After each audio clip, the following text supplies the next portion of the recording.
One-time Thurman is a legend in the ring, but world champ Sebastian Fundora is towering above the competition. Can Thurman win a major world title one more time? Fundora versus Thurman, Saturday, March 28th, live on PBC on pay-per-view on Prime Video. Good afternoon, everyone, and thank you for joining us as Premier Boxing Champions presents our virtual press conference here on Saturday, March 28th. WBC Super Welterweight World Champion Sebastian the Towering Inferno Fundora will look to continue his 154-pound world title reign as he takes on the former unified world champion Keith one-time Thurman in an explosive clash that headlines a PBC pay-per-view event on Prime Video from the MGM Grand Garden Arena in the fight capital of the world, Las Vegas, Nevada. Today, we'll be hearing from the fighters that will also be a part of the exciting pay-per-view card, with the action beginning at 8 p.m. Eastern Time, 5 p.m. Pacific. Our co-main event features top heavyweight contender Frank the Cuban Flash Sanchez as he battles the unbeaten U.S. Olympic silver medalist Richard Torrez Jr. in an IBF heavyweight title final eliminator. And then undefeated top-rated middleweight contender Hernandez duels the battle-tested U.S. Olympian Torrez Gausha in a 10-round showdown. And then we'll open up our pay-per-view card with the exciting rising star Garcia as he takes on the veteran super middleweight contender Newman in a 10-round opening bout. Tickets are on sale now through AXS.com. Tickets are on sale now, so feel free to purchase those as well. In addition, if you are unable to be there in person, you are able to purchase the pay-per-view on Prime Video, regardless of your Amazon Prime membership. Fans will be able to continue to access the telecast through traditional cable and satellite outlets, as well as ppv.com. The event, of course, is promoted by TGB Promotions and Samson Boxing, and our co-main event is promoted in association with Top Rank Boxing. The event is sponsored by DraftKings Sportsbook. The crown is yours. Now, ladies and gentlemen, it's time to meet some of the fighters that will be on the pay-per-view card on March 28th, as we'll bring on first a man that will be opening up the pay-per-view portion of the card, coming in with a record of 18 victories, 3 defeats, 1 by draw, with 11 wins coming by KO. Originally from Los Angeles, California, now fighting out of Las Vegas. He's entering this fight on huge momentum on a 7-bout win streak, including 2 victories in 2025 over Alan Campa and Malcolm Jones. Please help me welcome Kevin Newman. Welcome in, Kevin. Great to have you here. Opening comments, opening thoughts as you get prepared for March 28th. I want to first say thank you to Al Heyman, Tom Brown, Louis DeCuba, PBC, TGB Promotions, and Prime Video, for this opportunity. I'm looking forward to a great fight and put on a great performance. Well, thank you so much, Kevin. We'll get back to you in just a second as we bring on your opponent, who has been an exciting young star, rising at 17-1 with 13 wins by knockout. He is a 22-year-old native of Phoenix, Arizona. Is making his debut at super middleweight after a run at middleweight that also includes what is now a victory over the current WBA super middleweight world champion Armando Resendiz. Please help me welcome in Garcia. Hey, how's it going? I'm excited to be back on a big stage. I'm fighting Kevin Newman. Kevin is very experienced. He's been around, and I'm ready to put on a great performance. I'm back training with my dad in Phoenix, and I'm excited to get back in the ring after. We'll kick things off with you guys. You guys are opening up the bout. I'll start with you first, Elijah. You have, had what is pretty much a very active career for only being 22 years of age. And you have had a lot come and thrown at you. You've had a lot of the hype around you. You suffered a setback, but were able to bounce back with the win over Torrez Gausha, who's also on this card. What have you learned having taken in so much so early on in your career? You got to stay active. That's one. I fought twice in the last 2 years. You know what I mean? So you got to stay active. I've had a lot of, I don't know, I've had tough fights. You know, I'm only 22, about to be 23, and I got a lot of experience under my belt. And one thing I've always learned is you can never underestimate your opponents, and you got to stay ready 24/7. So, you know, coming into this fight with my dad as my head coach again, I know what I'm up against. Kevin Newman, he's tough, he's experienced, he's crafty, and to be honest, you know, I'll be honest with you, I don't think I've ever fought anybody like Kevin. He's different. You know, I feel like, you know, he has a lot of experience. He's been here. You know what I mean? So I'm out there. I'm just gonna do what I do best, fight my fight, and you know, hopefully everything goes my way. I will turn it over to you, Kevin. Coming in to this fight, great opportunity for you. You just heard Elijah say he gave you some compliments here. He said that you're different. You're unlike any guys that he has faced in his career. What do you think sets you apart from what he has faced previously? Just I think a little bit of everything, man. All respects to, Terrell and some of the other guys that Elijah has fought. I think I bring a little bit of some different things to the table, man. Some skill set, speed, power, reflex. I got a high IQ. I've been around the game for a long time, man, and soaked up a lot of game, and I'm always in the gym, man. I'm always learning, I'm always adding to my game. You know what I'm saying? So I don't think it's just one thing, but I appreciate him for giving me that respect. And just like, I give him the same respect. He's a young, hungry, strong kid, trying to make a mark in the game. And so I respect him, man. I'm looking forward to a great fight. Now back to you, Elijah. You obviously have competed at 160 pounds your last few bouts, and now you're taking a step up to super middleweight. What prompted that change for you and your team to go from 160 to 168? I've been fighting at 160 since I was 17 years old. I'm about to be 23. You know what I mean? I missed weight and I lost against Kyron Davis. And then I was in camp with Bob for about 8 months. And it was so hard to make weight. You know what I mean? 160, I grew out of it. You know, there's not much to say. I grew out of it. I fighting for a long time. I think it's just time to move up. You know, my last performance wasn't the best. And, you know, got to move up and weight now. And I think 168 is going to be a new challenge. You know, definitely bigger opponents, but I'm always up for the challenge, and I've never really backed down from one. You know what I mean? And now back to you, Kevin. One more question before we turn things over to the media here for both of you. You are coming in on a high, 7 straight victories. What's been working so well? What have you figured out in your last 7 fights that has put you on this winning streak? It's a lot of different things, man. Obviously just, being more focused, man, not letting outside distractions get in the way of what's truly important, and locking in with Roy Jones. Me and him been working together since 2020. We've been on a hell of a win streak. We put on some good performances. Been a lot of learning and a lot of adding to my game. But we work and mesh real well together. You know what I'm saying? There's only one Roy Jones Jr., but if you can have a legend like that, giving you game and giving you advice, you gotta learn and take them jewels from guys like that, man. And I just feel like I'm more of a complete fighter than I was back in 2020. So, but just the main thing, man, is just the mindset, man. It's just dominating and going out there and putting it all on the line, man. So I feel like I'm in a great headspace, and I'm just looking forward to the fight, March 28th. I know we are very much looking forward to it. So now let's open it up to our media members that are on this call. If you could please just raise your hand, and Andrew will do his best to get to all of your questions. So this is now your time to ask questions to Kevin and Elijah. Andrew, take it away. Thanks very much, Miguel. Our first media questions today are going to come from James Bell with the Boxing Source. James, if you could please unmute yourself, you can ask your question.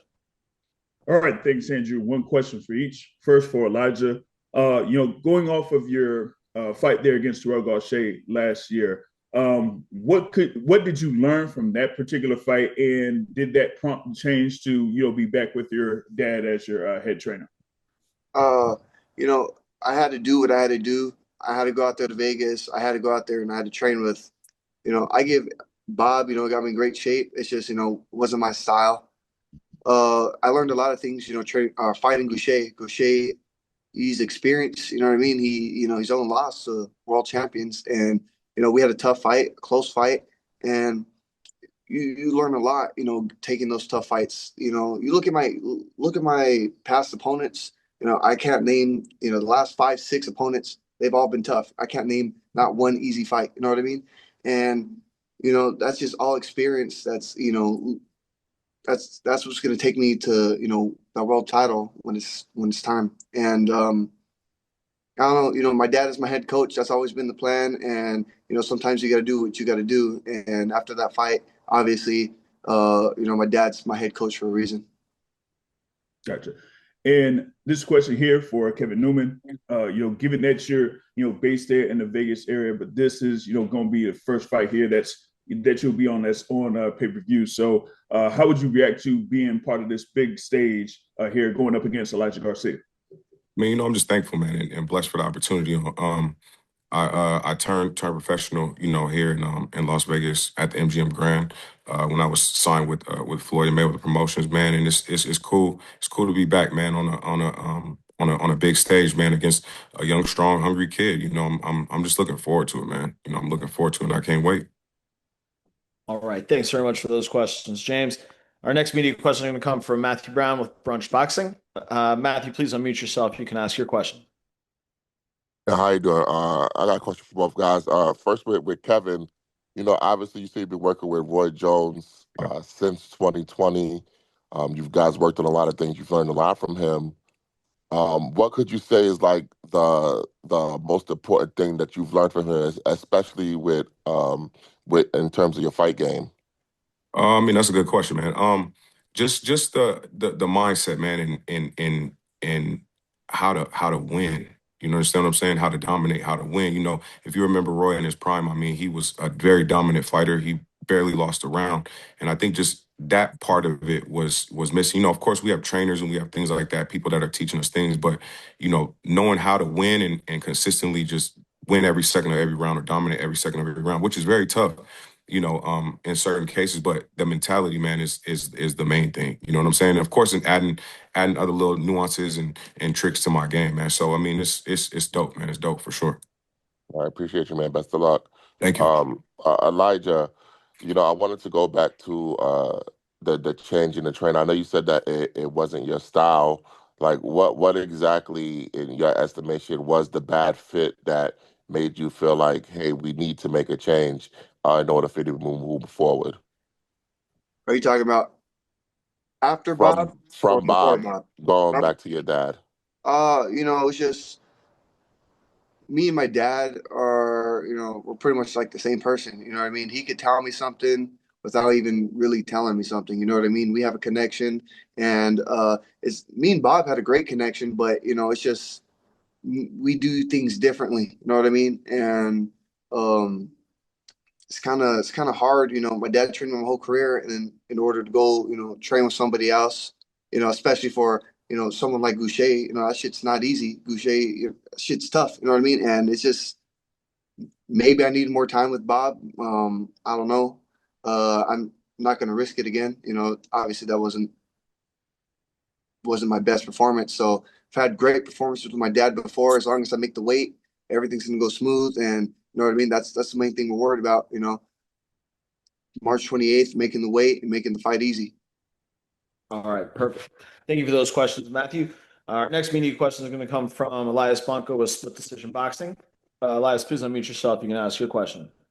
All right, thanks, Andrew. First question is for Elijah. Elijah, you mentioned, you fought only twice in the last 2 years and talked about the struggle of making 160 pounds.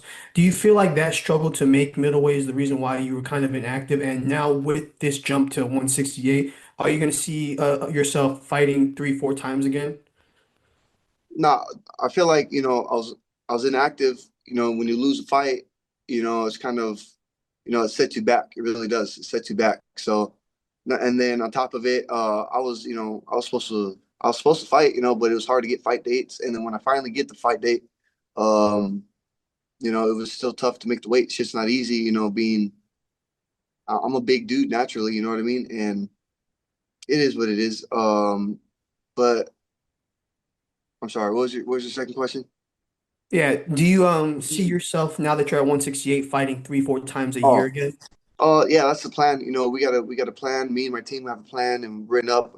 We gotta obviously. I'm not looking forward. Because I got a lot on my plate with Kevin. But that's the plan. Once we get past this fight, it's time to move on and move next. I've had tough fights already. I've beat good guys already, and we know that I'm proven, and we know what I'm capable of. It's just getting there. That's the hard part. So like I said, I got a lot on my plate. Got to deal with Kevin first, and then hopefully down the line, you guys see me again 2 or 3 times later on this year. Absolutely. And for Kevin, you're entering the 12th year of your pro career. It seems like it's the best run, 7 fight win streak. Does a win over Garcia put you in position to fight these a top 15, top 10 guy, or even a title eliminator? Absolutely, man. I mean, this kid is a good fighter. Take make no mistake about it. But I feel like, yes, like he's my main focus. I'm not looking past him. Do I want to fight, the other top guys in the division? Absolutely. I mean, I've been calling guys for a minute, but it's just about getting and putting yourself in position, So, but nothing. I don't look past this guy. This is a tough, young, hungry kid, So, my main focus is him, and then everything that comes after that is what it is. All right, perfect. Thank you for those questions, Elias. We have time for one more set of questions for this pair. Uh, Next up, we have Jim Conlon for RCB Radio Sport in Ireland. Jim, please unmute yourself. You can ask your question. Okay, one question for each fighter. Elijah, if I can start off by asking you, at 160, you carried an awful lot of knockout power, 13 knockouts in 17 fights. Stepping up now to 168, it's a new challenge for you. Do you think you're going to carry that same knockout power, or do you have to adapt your game? Nah, that's not gonna be a problem. I think, when I have to lose weight, it makes, when you have to make 160 and you're killing yourself to make 160, it's obviously way harder to be stronger in that ring. But, moving up to 68, I don't think that's going to be a problem. I'm naturally a bigger guy, and I think 68 is going to suit me a lot better. So carrying that power is not going to be a problem. Okay, and my question for Kevin. Kevin, you talk about the impact of Roy Jones Jr. coming in 2020, but what was it for you? The first thing Roy said, we're going to press the reset button now, we're going to strip everything bare, strip you down to the bone, and we're going to sort of build you up again. Was that the sort of process that Roy had when you first met him?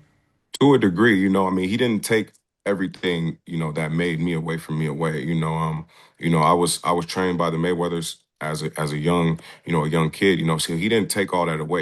All he did was just add things. He took some of the things that I was doing wrong away and just showing me certain things. But for the most part, he just built on top of what was already there. And the mental aspect, So with Roy, we have a great connection. He's like a father to me. He's been there in some of my toughest moments in life, not only in boxing but outside the ring. So we have a great connection, and we see things very much so the same in a sense in the terms of boxing. So we just work and mesh really well. All right, perfect. Thank you for those questions, Jim. And thank you to both Kevin and Elijah for joining us here. I'm going to throw things back to Miguel to get closing comments from y'all, and we can move on to our next pair of fighters. Thanks so much, Andrew, Kevin, Elijah. Thank you guys for joining us on this virtual presser. And real quick, before we let you guys go, I'll start with you, Kevin. March 28th, this is your opportunity to throw your hat into the ring in the super middleweight division. A lot of top names in that division. What can fans expect from you March 28th? They could expect fireworks, man. I think our styles, we have the makings of a great fight, but you can expect me, to go out there, put on a dominant performance, man, and at the end of the night, have my hand raised. Thank you so much, Kevin. And now to you, Elijah.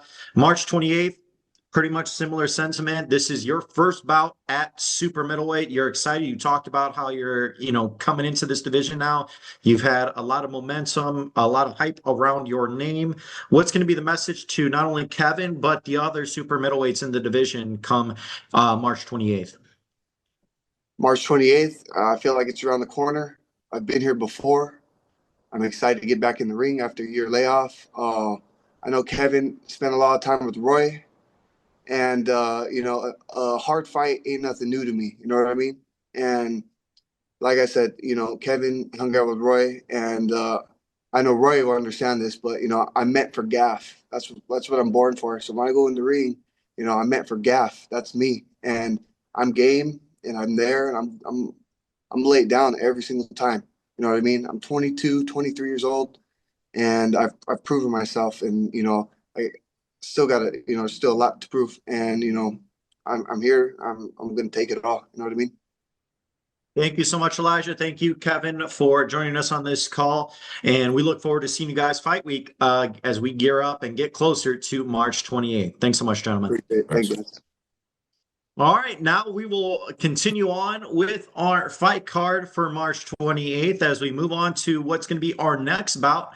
An exciting matchup as I bring on first a man coming in with 24 victories with 12 by knockout, 5 defeats, and 1 draw. Born in Cleveland, Ohio, but now fights out of Encino, California, where he is trained by the renowned Manny Robles. He is a man that has faced so many world champions on his resume throughout his career. Arislandi Lara, Tim Zhu, Erickson Lubin, Austin Trout, to name a few. Please help me welcome Terrell Gausha. Hey, how you doing? Welcome in, Terrell. March 28th, you are back at it with another opportunity in front of you to give a man his very first defeat. What are your thoughts as you head into the matchup in a little over a month? Yeah, I'm excited, to be on another big card and just to be able to showcase my talent on a nice card like that against a guy like Yoan Lee. He's a tough fighter. I've been watching him, and I'm ready to do what I got to do.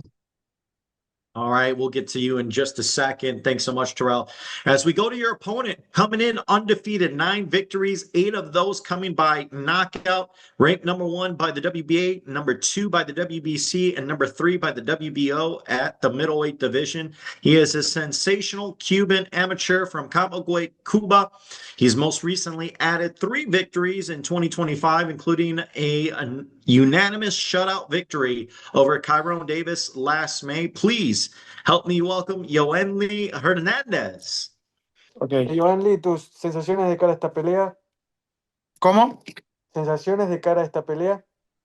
No, estamos, la sensación que tengo para esta pelea es que estamos esperando que se dé la pelea con la bendición de Dios, que no haya problema y que se dé para seguir avanzando en mi carrera deportiva. We're excited for this fight. God willing, if we can make it happen, then it's gonna be super exciting and a great boost to my career. I can't wait. All right, thank you, Martin Batar, with translation with Yoenli Hernandez. And now let's start with you, Yoenli. You have been ascending in your career of the last few years. How close do you believe you are to a world title opportunity? I'm sorry. Can you repeat that one more time? It's hard to hear. Oh, sorry. That was a question for Yoenli. We Oh, were okay, starting okay. with him, and then I'll get to you, Terrell. Yeah. But go ahead, Martin. Sorry, can you repeat the question? I thought that was for Terrell. Yeah, absolutely, Yoenli. So you have been ascending in your career, undefeated, pretty much dominating opponents in front of you. How close do you believe you are to being a world title opportunity and being the best in the division? Bueno, Giovanni, estás invicto en plena trayectoria ascendente. ¿Qué tan importante crees que es esta pelea para poder seguir ascendiendo en la división? No, para mí todas las peleas son importantes. En especial cada vez que yo voy peleando, para mí cada pelea es más importante porque así me voy colocando entre los mejores y entre los primeros y me dan más oportunidades de ir a discutir un título. Look, every fight is vital to me because, like you said, it's very much an ascending trajectory for me. I want to go after the best. I want to go after the champions in my quest to earn that title. For you, Terrell, as we've talked about, you've already studied Yoen Lee. You have looked and seen what he has been able to do in his career at 9-0 with 8 of those by knockout. None of his fights have really been close. How do you change up that momentum, and what is going to be different come March 28th when he steps in the ring with you? Yeah, I know he's had 9 fights, 8 knockouts. He's a big puncher, but he hasn't fought me yet. You know what I mean? And I'm just gonna be myself. Do what I do, give people problems. I've fought everyone, seen every style, and I'm just ready to do what I do and just be myself. Now back to you, Yoen Lee. As you are taking on probably your toughest opponent to date, this is a man that has faced world champions throughout his career, never been finished. He has been tested and proven against as a very tough opponent. What's this matchup on March 28th going to showcase to all the other champions and contenders out there in the middleweight division when you face Terrell Gausha? Bueno, tu oponente es un veterano de batallas que se ha enfrentado a muchos oponentes de alto calibre. ¿Qué crees que es lo que esta pelea el 28 de marzo va a demostrarle al mundo del boxeo cuando entres al ring para enfrentarte a Terrell? Bueno, este 28 de marzo les vamos a conocer de qué realmente estoy yo y le voy a dar a demostrar al público de que yo estoy bien preparado y listo para pelear con quien sea. Y esta pelea es un obstáculo más que me están imponiendo para lograr mi objetivo de ir a discutir un título mundial y la voy a romper como siempre lo he hecho a Riverring, darle un buen espectáculo al público y hacer quedarme bien principalmente yo mismo. The main thing for me is to really feel good about myself and to give the fans the show that they deserve. I'm well aware of what Torrez represents, the veteran that he is, but I'm up to go against anybody, anytime, because my goal is to make it to the top. Thank you, Martin. And now we'll open it up to Q&A with the media members. So feel free, once again, raise your hand and Andrew will get to all of your questions for Terrell and Yoen Lee. Take it away, Andrew. All right, thanks very much, Miguel. Our first media question is going to come from James Bell with the Boxing Source. James, please unmute yourself. You can ask your question. All right, thank you. One question for each. First for Terrell. Given your experience there, against either former world champions or current world champions, and your recent fight against Elijah Garcia, do you think that particular experience is going to be a factor against Hernandez, who will only have like 10 fights going into March 28th? Yeah, I mean, my experience is gonna play a part in the fight for sure. But by him only having 9 fights, it don't really make a difference because he's experienced too, extensive amateur background, and we're not gonna take away from what he do in the ring. But he up against me now, and I just got to do what I do and be myself. He's just another man like me with 2 hands, so it's nothing I've never seen before. Gotcha. And this question here for Yoen Lee, given that you've risen in the ranks very quickly here in the middleweight division, how important was it for you to, not only get the fight against Kyron Davis last May, but also the fight against Ramon De La Cruz in October over in the Miami area to get prepared for fights like this? Bueno, Yoen Lee, primero que nada, si podrías poner la cámara horizontal de vuelta, es mala mía, que si la pones horizontal estaría genial. ¿Y qué representaron las peleas contra Kyron Davis en mayo y tu pelea en octubre para poder prepararte para esta pelea este año? No, la pelea con Kyron Davis me vino bastante bien. Fue un objetivo, fue un peleador que peleó con Benavides, supuestamente tenía un largo recorrido en el boxeo profesional, pero bueno, yo no soy atleta de que se preocupa por los resultados ni por el recorrido, sino que solamente me enfoco en mí mismo y en el objetivo que tengo en ese momento, y para mí ese objetivo de Kyron Davis me colocó en buena posición en las 4 organizaciones. Y entonces, si este objetivo para el 28 de marzo es el mismo pronóstico, entonces la vamos a romper como siempre lo hemos hecho y nada, a ganar nuestra pelea. Look, I'm not one that really concerns himself with records or how much experience my opponent has. Like I said, I focus on myself. But I will say that Kyron Davis was an excellent test, somebody that had fought Benavides before and had outstanding fights in his resume. So, that helped me really get going. And then it was a quality fight, but I'm focused on March 28th now, and I know that I'm gonna really be the best version of myself. I'm gonna put on a show, and I can't wait because everything I've done before has led up to this moment. All right, perfect. Thank you for those questions, James. Our next media questions are going to come from Elias Awad with Univision San Diego. Hi guys, my question para Joenly Hernández. Joenly, ¿cuál va a ser la estrategia y cómo te imaginas la pelea del 28 de marzo para poder ganarle a Torrez? Y también si aprovechas y si esperas que vaya a haber mucha presencia de cubanos ahora que en Las Vegas hay tantos paisanos, pues esperas que vayan a verte. Bueno, Gracias. esperemos que la fanaticada cubana vaya a vernos. Nada, sabemos que nosotros los cubanos, supuestamente yo soy el único que queda vivo, como quien dice en las redes sociales. Pero bueno, yo no le presto atención a eso, solamente voy a darle el espectáculo que siempre he dado. Voy a siempre a dar lo mejor que yo siempre he dado a River, demostrar que el verdadero campeón soy yo, de que no estamos creyendo en nombre ni en el recorrido los boxeadores que vayan a pelear con nosotros. No menosprecio a nadie, pero el campeón soy yo y siempre lo he dicho y voy a lograr mi objetivo. Esté por delante de quien esté que me quiera quitar el título, yo siempre voy a pasarle por arriba. The question from Elias was, first of all, what's your game plan for coming out on top on March 28th? And do you hope that the Cuban fans are going to come out to support you? You only said that, of course, I hope that the Cuban community comes out and shows me their love. And, like in social media, actually, people refer to me as the last Cuban standing in a way. So I'm here to prove that I'm not only that, but I'm the champion. And I don't care about who's standing in my way. I'm gonna go out there and I'm gonna demolish everybody that's in my way because I'm the champion. I want the throne, and whoever tries to dethrone me after that, it's gonna be someone that I just have to take out of my way.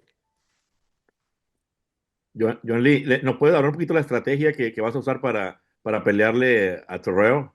No, la estrategia de eso se lo dejo yo a la esquina prácticamente porque siempre lo he dicho y no soy boxeador que vea a otros peleadores para saber ni nada de eso. Yo la estrategia se la dejo a mi esquina, confío bastante en la esquina mía. Y entonces, como yo soy un atleta que me gusta tener coordinación con mi gente en la esquina, entonces la estrategia se la dejo a la gente de mi esquina. As far as the strategy goes, I listen to my corner first and foremost. I'm not someone that really like goes out and studies the opponent on film or anything like that. I fully trust in my corner, and I know that whenever I work in tandem with them, we have the results that we want. So we're really confident. Gracias, Elias. All right, perfect. Thank you for those questions, Elias. Our next media question is going to come from Matthew Brown with Brunch Boxing. Matthew, please unmute yourself. You can ask your question.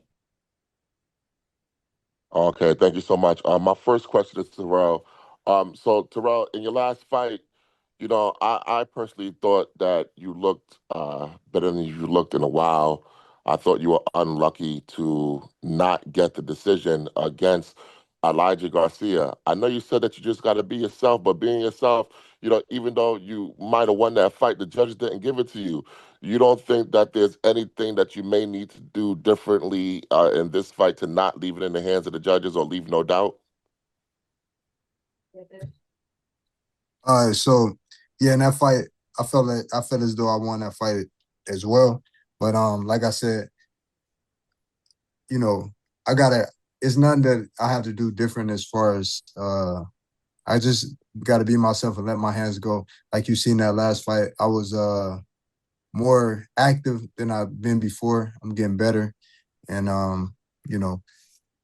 just more dominant. So like I'm just not trying to leave stuff in the judge's hands. So we'll see how it play out. But I'm gonna give it my all, and I've been training hard for a fight like this.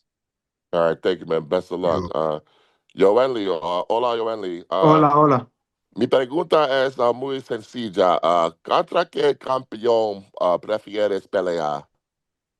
Bueno, ahora mismo yo prefería pelear con quien sea, con el campeón que esté disponible a pelear conmigo.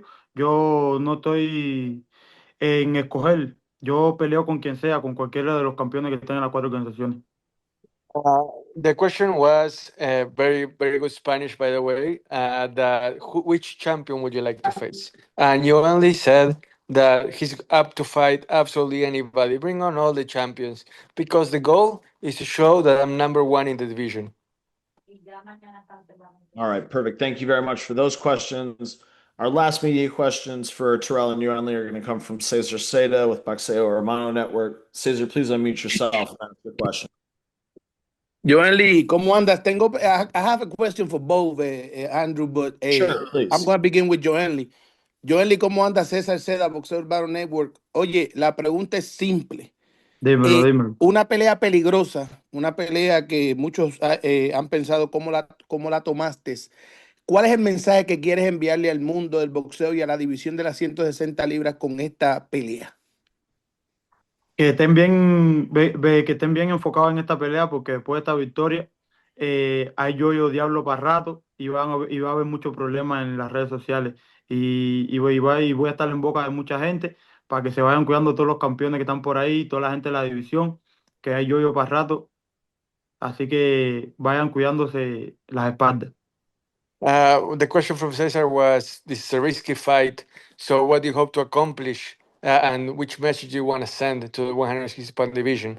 And you only was like, look, I'm gonna just show the world that Yo-Yo, the devil, is here to stay, and I'm gonna prevail. I'm gonna win in style. Social media then is gonna be on fire, and you're gonna see that Yo is here to stay for a long, long time. So the division better be aware because I'm coming. Darrell, how you doing? Hey, I got a big questions for you. Social media on the Caribbean side is expecting this fight very much. It's a great challenge for Joanly. What are your expectations from this fight? You think it's only experience is going to be a matter, or do you think that a age and everything is going to count on this one? It's just another for me. It's just another fight, you know. Like this guy's a tough guy. That's what I like to face. I don't want to face, mediocre opposition. I've been watching him. I know he bring the fight. I like fights like that to bring out the best in me, and I'm looking to put on a good show for the fans. I'm looking to put my name out there and let them know that I'm also here to stay because I've had some bad decisions. I've got some rough shakes, but I'm going to turn it around March 28th. All right. Perfect. Thank you for those questions. And thank you to both Terrell and Yoanli for your time and joining us today. With that, I'm going to turn it back over to Miguel to wrap things up with this pair of fighters, and then we'll close it out with our co-main. Great. Thank you, Andrew. Terrell, Yoanli, thank you so much for joining us here on our call. First, Terrell, closing comments. You are used to the underdog role. You've talked about it. March 28th, taking on an undefeated fighter in Yoanli Hernandez. What happens?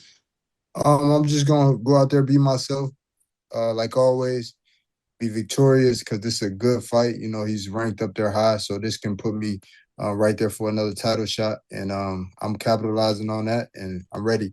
As far as the underdog role, I don't mind that because I've been an underdog my whole life, coming from where I come from. It's a blessing I'm here right now, and I'm just ready for everything.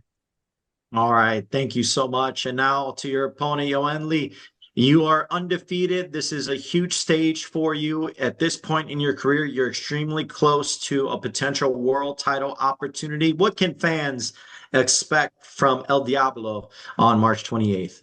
Bueno, Joan Lee, este es un gran escenario, el que te puede poner en el umbral de una pelea por el título mundial. ¿Qué puede esperar la gente de El Diablo, Joan Lee Hernández? Nada, la victoria, esperemos con la bendición de Dios que no pase del octavo round. Esperemos. You can expect, No quiero llevarlo a decisión de los jueces. sorry about that. You can expect a victory, and God willing, it doesn't go past the eighth round. I'm not about to leave this in the hands of the judges.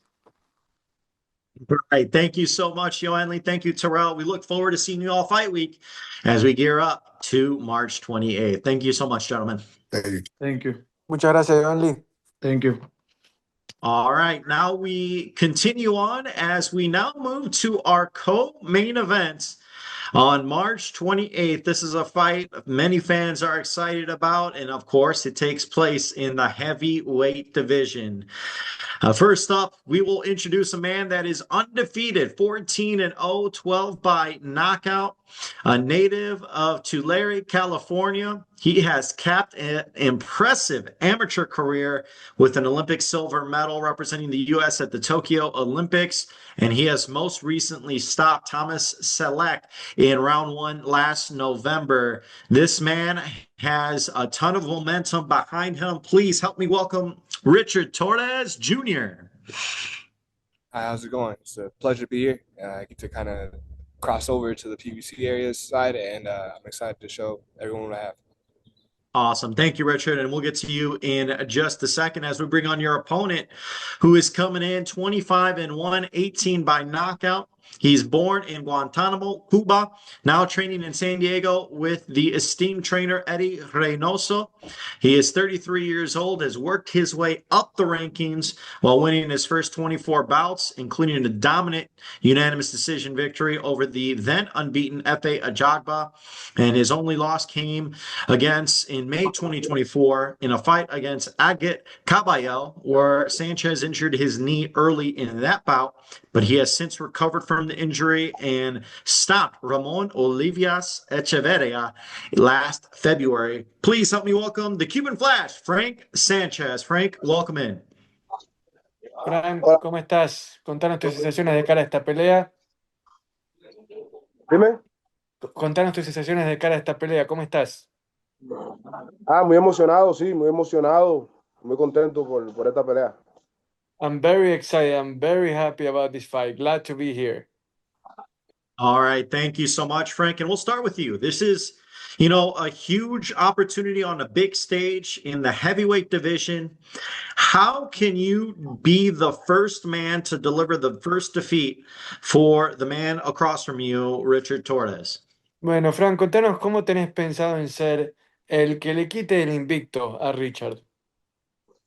Nada, haciendo mi trabajo y siguiendo las indicaciones de mi equipo, de mi entrenador y todo. It's as simple as doing my job, following the advice from my corner, and doing what I'm supposed to do. And now over to you, Richard. You are taking a step up, having been working towards this opportunity, towards a world title opportunity. Would you say that this fight on March 28th will be your toughest to date? Yeah, no, I definitely believe this will be my toughest fight. Frank Sanchez is a very good opponent. He's fast, he's strong. He has a lot of the qualities that stand out in the heavyweight division, and I think this is a great just spot and position for me to show off who I am as a fighter and what I can accomplish in the heavyweight division as well. And now back over to you, Frank. This is a world title eliminator, and this would theoretically put you in line to challenge for a world title. What would it mean for you to become the first Cuban heavyweight champion? Bueno, Frank, esta es una pelea eliminatoria por llegar al título mundial. ¿Qué significaría para vos el ser el primer boxeador cubano en la historia en consagrarse como campeón mundial del peso pesado? Nada, significa mucho y ya que es un paso que siempre se ha querido dar, ¿no? Y nada, vamos con todo este 28 de marzo para ganar esta pelea y ya ponerlo en posición del título mundial y darle el alegrón que necesita mi país de tener el primer campeón heavyweight en el boxeo profesional. Uh, it means a whole lot. It's a step that I've always wanted to take. So what do we have to do? We have to go out there on March 28th and give our absolute best, because then the doors open for me to be able to give the Cuban people that reason to celebrate, that happiness that they need, and for them to know that they now have a heavyweight champion for the first time. Before we go back to Richard, thank you, Martin. Before we go back to you, Richard, since we have Eddie Reynoso here on the call, Eddie, how has camp been going for Frank? You know, he obviously suffered the defeat, but has since come back. And obviously, he had the knee injury in that fight. What has changed for you guys during camp as you get prepared for this very difficult matchup against the undefeated Richard Torrez? Bueno, Eddie, ¿cómo estás? Un gusto tenerte acá con nosotros. Contanos cómo ha cambiado tu perspectiva de Frank durante el campeonato de entrenamiento, considerando que arrastraban la lesión en la rodilla, y cómo se sienten ahora. Pues bien, estamos trabajando bien, tenemos un buen equipo de preparadores físicos, tenemos muy buen nutriólogo, tenemos un gran equipo para trabajar fuerte con Frank. Hemos estado esperando estas peleas por algún tiempo. Creo que es una gran oportunidad. Torres es un excelente peleador, un muchacho muy disciplinado, fuerte, pero creo que Frank tiene todo para ganar esta pelea. Frank tiene mucha experiencia, tiene muy buen boxeo y esperemos que salir con la mano en alto. Well, we have an excellent team led by our, like our conditioning team, and also the nutritionists, everyone that really has chipped in to make this an outstanding training camp. Let me tell you that Richard Torres is also an outstanding opponent, someone that's fast and disciplined. But I truly believe that Frank has what it takes to come out on top. With his experience, his skills, this is an opportunity that we have been waiting for a while, and now we plan to really make the most of it. That's what we're here for on March 28th. Thank you, Martin. And one last question to you, Richard, before we turn it over to the media. Taking on this fight against Frank Sanchez, the American heavyweight has lacked over the last few years. The last world champion we had was Deontay Wilder here. And we saw, when there's an American heavyweight champion, the people gravitate towards that. Do you feel like you're that next man up to take over that mantle as the next great American heavyweight? I'm very proud of where I come from and who I am, and I would love to be able to kind of carry that on my shoulders. I don't look at that though. I don't really look for like being the poster child or being the guy that has to carry the weight of the world on his shoulders. I'm just gonna go out there and fight. Estoy muy orgulloso de mi herencia mexicana. Yo tengo un cuerpo de americano, sangre mexicano y corazón. I'm here, I'm ready, and I'm excited to show all facets of all my ethnicities and my nationalities. Awesome. Well, thank you so much, Richard. And now we'll turn things over to the media. Once again, raise your hand and Andrew will try to get to you. All right. Thanks very much, Miguel. Our first media questions for our co-main are going to come from Manny Menendez with Boxeo Mundial. Manny, please unmute yourself and you can ask your question. Manny, si eres tan gentil de quitarte del mudo, porfa. ¿Me escucha? Amigo. Gracias. ¿Me escucha? Te escuchamos muy bien. Para hacer tus preguntas. Un caluroso saludo para Fran Sánchez, Manny Menéndez desde aquí, desde Miami, la gente de boxeo mundial, boxeo de altura. ¿Cómo está, Fran? ¿Cómo te va? Todo bien, Manny, todo bien. Tranquilo. Óyeme, te quiero hacer una pregunta porque tuviste una pelea en el 2024 contra Caballero, la lamentable derrota. Después te sometiste a una operación de rodilla. 10 meses después peleaste con un boxeador como para entrar en forma de mucho menor nivel y un año después vas a hacer esta pelea tan importante para tu carrera. La pregunta es sencilla: ¿cómo has compensado esta relativa inactividad, que no lo podemos negar, contra un hombre más activo? Nada, yo me he mantenido, como quiera, me he mantenido siempre en el gimnasio, ¿no? Yo me he mantenido trabajando y entrenando, ¿no? Y bueno, cojo la forma deportiva bien rápido. Ya yo soy un peleador que llevo mucho tiempo peleando, ¿no? Y tengo bastante experiencia. Pienso que los Wait, sparring wait, wait, también wait, te han but Manny, wait. So let me translate this first, so I don't lose track ayudado. Ok, sí. of the Ok. answers. Thank you.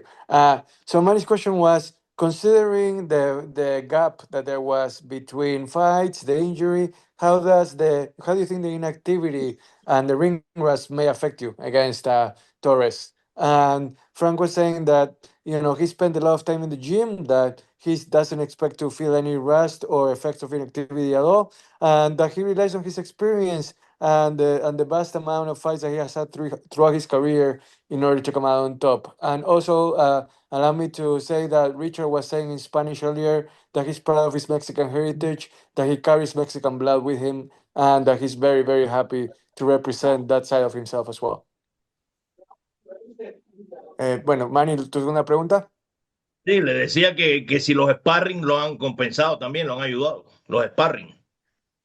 Frank? Sí, sí. Me han ayudado bastante, me están ayudando bastante. The second question was whether Frank felt that the sparring sessions helped him for match 28. And Frank said that absolutely, the sparring sessions have been great and they have helped him towards this fight. Gracias, Manny. All right, perfect. Thank you for those questions, Manny. Our next media questions are going to come from Shaba Rodriguez with ESPN Knockout. Shaba, please unmute yourself. You can ask your questions. Hey, ¿cómo están todos? Hey, how are you everyone? Ya hablaba Frank precisamente de lo que significa hacer historia y quiero aprovechar la presencia de Eddie Reynoso, que ha hecho historia con Canelo Álvarez, con algunos otros peleadores, pero Eddie, en lo personal, ¿qué significaría llevar al campeonato del mundo a un peleador como Frank Sánchez, que hoy, bueno, pues está ante la pelea de su vida? Eddie, si quieres empezar vos primero con la segunda pregunta y después terminamos con Frank. Dale, entonces la pregunta de Chava, lo de qué significaría para vos el llevarlo a Frank a la gloria. Sí, mira, pues motivado, la verdad, siempre que se vienen retos, uno como entrenador se motiva, ellos como boxeadores también. Primero hay que ganar una eliminatoria, después buscar el campeonato mundial. Creo que hay mucho trabajo por hacer. Estamos enfocados en el trabajo, estamos haciendo las cosas lo mejor que se puede y pues esperar un triunfo de Frank. Y mira, imagínate que llegara a ser el primer campeón cubano como siempre hemos querido desde que está aquí en el equipo. Por ahí tuvimos una derrota, pero pues mira, estamos trabajando fuerte para llegar a lo más alto y esperemos que con este Richard Torres sea un trampolín para llegar a conquistarlo. The question for Eddie was what it will mean to him to be coaching the first ever Cuban heavyweight champion. And Eddie was saying that it will mean a lot. It's definitely something that motivates both him, Frank, and the team because it's been a long road that where you have to go through an eliminator and then obviously going towards the world title fight.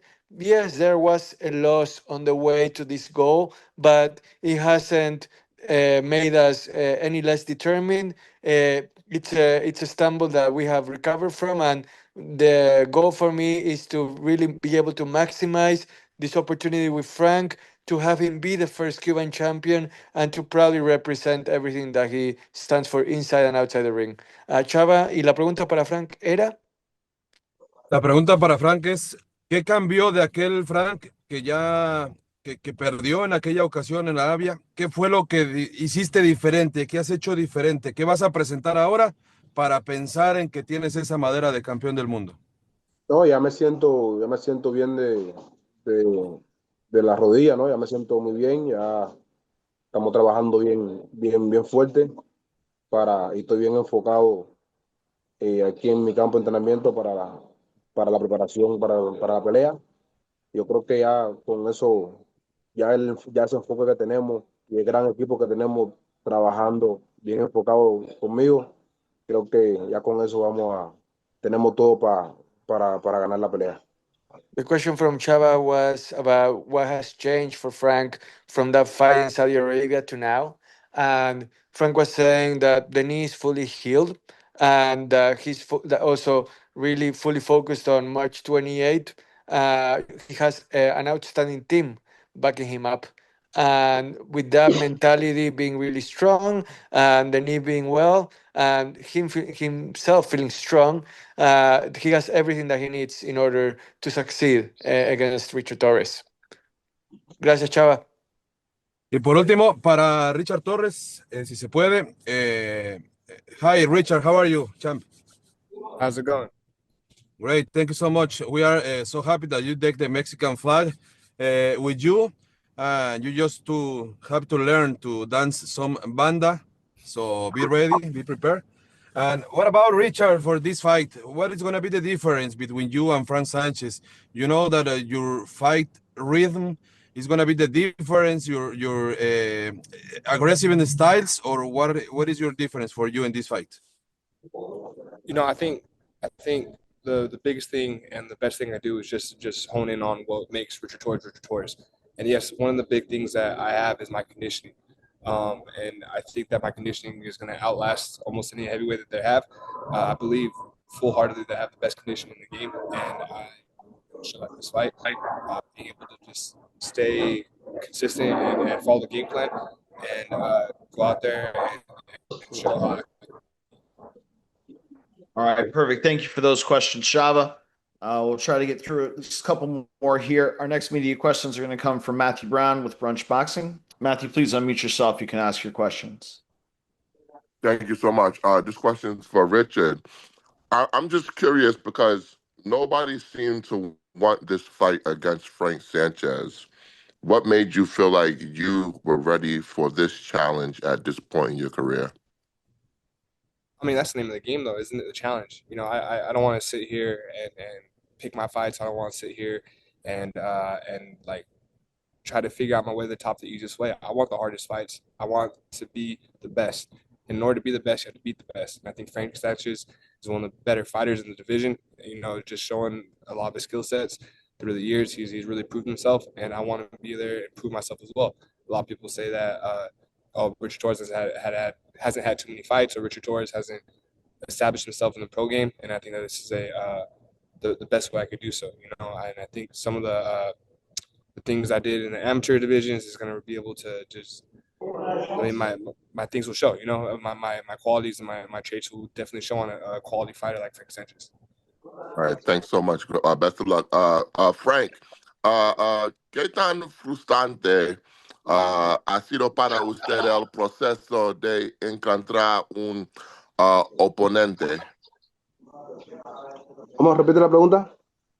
¿Qué tan frustrante ha sido para usted el proceso de encontrar un oponente? Nada, bueno, yo me he mantenido, ¿sabes? ¿No? En mi postura, sé que hay muchos oponentes no quisieron, pues, se negaron a pelear conmigo, ¿no?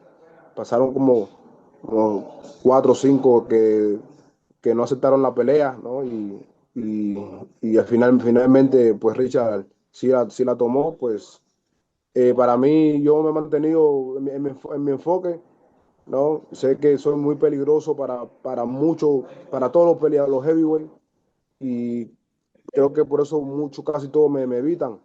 Pero nada, ya vamos a darle este paso con Richard y vamos a ganar y vamos a ponernos en una buena posición para el título mundial. The question for Frank was, how frustrating has it been for him to be able to find an opponent that accepts fighting with him? Frank was saying that it's been a process. I'm well aware of the fact that a lot of fighters don't want to go up against me. They consider me a dangerous opponent. There were 4 or 5 potential opponents that could have happened, and they said no. But I remained focused, I remained steadfast, and now I'm ready to seize this chance against Richard Torrez in order to make the most of it. All right, perfect. Thank you for those questions, Matthew. Our next media questions are going to come from Elias Sawat with Univision San Diego. Elias, please unmute yourself. You can ask your question. Gracias, Frank. Lo que ha Ujú. representado para ti trabajar con un manager, con un grupo como lo representa Eddie Reynoso, un entrenador con tanta reputación y tanta experiencia, ¿cómo ha sido trabajar con él? Y por último, lo que hablaba ahorita Eddie de esa adaptación, de esa nutrición, si ya te cambiaron los frijoles y arroz cubano por los frijoles y arroz mexicano. Frank, si querés andamos primero y terminamos con Eddie. Ajá. Eh, nada, ya me siento muy bien con trabajar aquí con Eddie, ¿no? Y un entrenador de tanta experiencia. La verdad me he sentido muy bien todo el tiempo que siempre he trabajado con él, ¿no? Y creo que lo más importante también, eh, que siempre, o sea, mantenemos una comunicación y él siempre me motiva, ¿no? Y habla conmigo para poder estar entrenando fuerte y nada, bien contento con eso, bien agradecido con Eddie por todo este trabajo que hemos hecho. The Y, question was, how does Frank feel training under Eddie Reynoso? Frank says that it's been not just now, but we've been training for a while now, and it's simply amazing to train with Eddie and the entire team that they treat me so well. Eddie motivates me, pushes me to train as hard as I can in order to go after what I want. And I know that he has my back, and I feel really appreciative of everything that he does for me.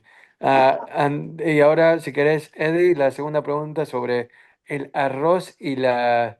¿cómo era la pregunta, Elías? ¿Del arroz y Sí, cómo? sí, Frank, ya te acostumbraste al arroz y a los frijoles mexicanos o todavía prefieres el arroz y el frijol cubano? Esa para los dos. bueno, el arroz y los frijoles cubanos, tú sabes, son mis raíces, eso nunca lo voy a olvidar, ¿no? Pero bueno, sí, ya me he acostumbrado también aquí a comerme a comer arroz y frijoles mexicanos, unos buenos taquitos. A ver, Eddie. Sí. Sí, la pregunta era de que si ya lo acostumbraste a Frank a comer arroz y todo eso mexicano, o si todavía está con los platillos cubanos, ¿cómo la ves? No, aquí come comida mexicana, sus buenos cortes, pero el arroz no lo deja por nada, ni los frijoles, Frank. So, Es leal a sus raíces cubanas y el arroz se come kilos de arroz diario, Frank. So the question was about whether Frank has been able to let go of the Cuban rice and beans and perhaps embraced more of the Mexican rice and beans.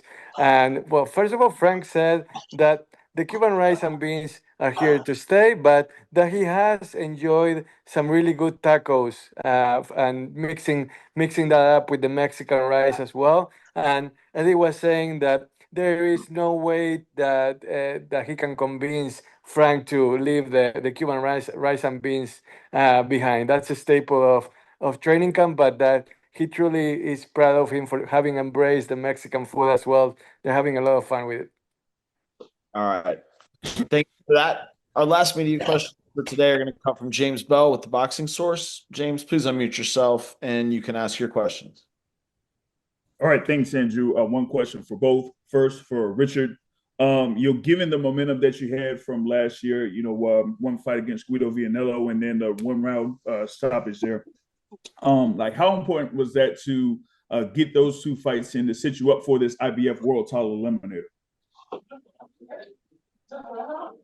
I think the Guido fight set a precedent a little bit in as far as like being ranked and stuff like that.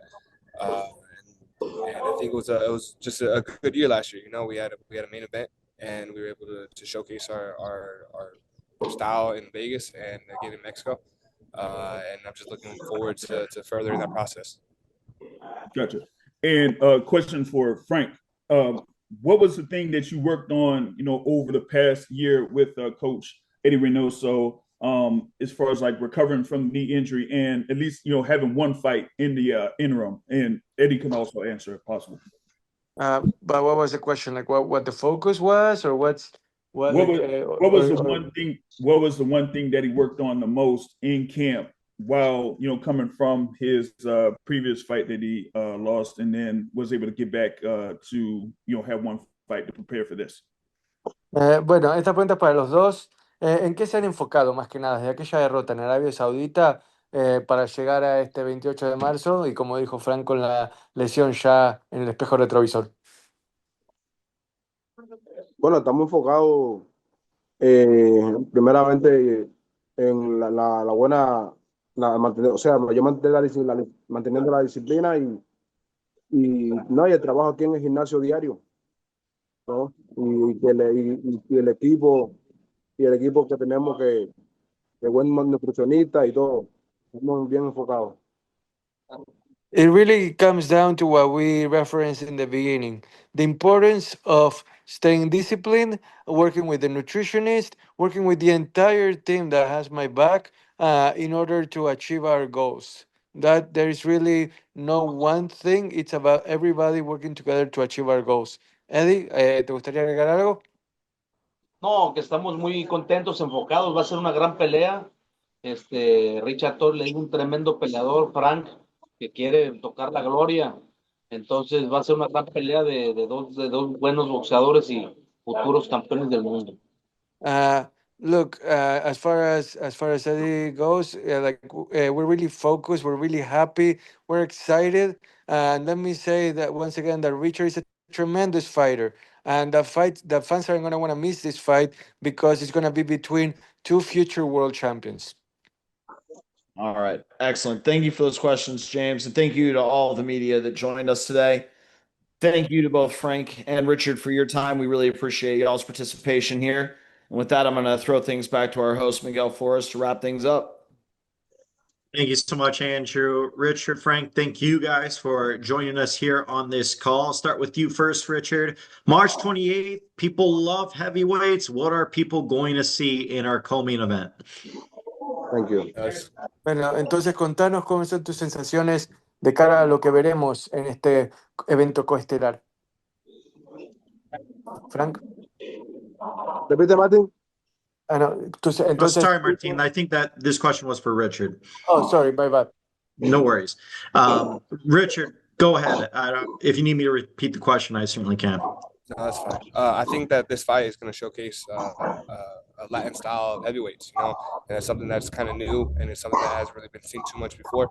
But I got that Mexican style in me, and I'm more than happy and willing to showcase that pressure and that tenacity and that grind and that grit that the Mexican style has to offer, and putting that against someone that's slick and a boxer like Frank Sanchez, I think will make for a really good test of styles, and I'm excited to throw my hand in the ring with that. Awesome. And now over to you, Frank. Similar question. March 28th, both of you heavyweights are colliding. How do you predict it all going down? Frank, entonces 28 de marzo, dos pesos pesados chocando uno contra el otro. ¿Cuál es tu vaticinio de lo que va a suceder esa noche del sábado en Las Vegas? Nada, a ganar. Vamos con todo. Vamos bien motivados. Vamos a ganar. We're going to win. We're motivated, and we're going to come out with our hand raised. All right. Well, thank you, Richard. Thank you, Frank, for joining us. We look forward to seeing you fight week as we gear up towards March 28th from MGM Grand Garden Arena, PBC pay-per-view event. It's Fundora against Thurman. As we want to thank all of our fighters and all the media members that joined us here on this call. And we look forward to seeing everyone on Fight Week. Thank you so much, everyone.